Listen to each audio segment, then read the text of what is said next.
Republican turned Democrat Tom O'Halloran first won the House seat for Arizona's 1st Congressional District in the 2016 election. One America's Neil W. McCabe spoke to a Republican Army combat veteran looking to defeat the incumbent and has this report. Sixth-generation Arizonan Chris Taylor is a firefighter and city councilor in his community. He told One American News that it was his Army service in Afghanistan that motivated him to run for Congress. I was in Ariz province for about 8 months, and then my second tour I was in Herat and Baghdad provinces. I saw an extensive amount of combat. Over the 16 months I was there, over 250 combat missions, was in firefights all the time. Taylor is a second-generation Army paratrooper, and after he earned his jump wings at Fort Benning, Georgia, he attended the John F. Kennedy Special Warfare Center and School at Fort Bragg, North Carolina, where he was trained as a psychological warfare specialist. Assigned to Special Operations Command, Taylor deployed with Green Berets on his first tour and Marine Special Operators on his second. Well, most of the time to seek contact, we would go on what's called combat reconnaissance patrols. It's basically just to get outside the wire and see who would attack us. The way the rules of engagement were, it was hard to go and pick fights, so we'd have to wait till we were attacked, and then we would use overwhelming force to put the enemy to sleep.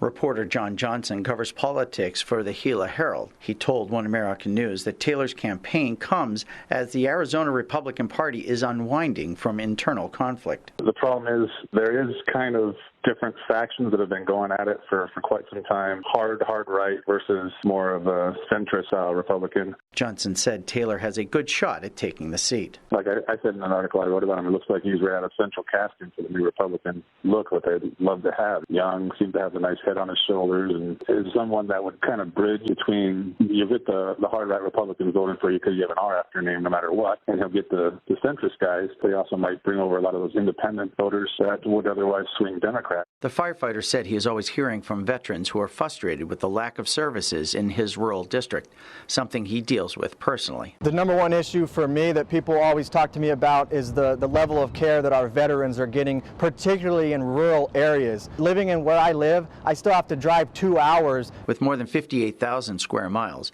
Arizona's 1st Congressional District is the largest in the state and the 10th largest district in the country. Taylor said the rural culture and rural challenges make the incumbent a bad fit.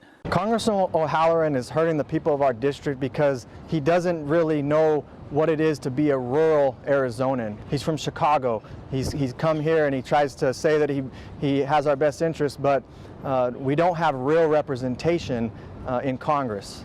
Taylor is taking on a 2-term incumbent, but he is not doing it alone.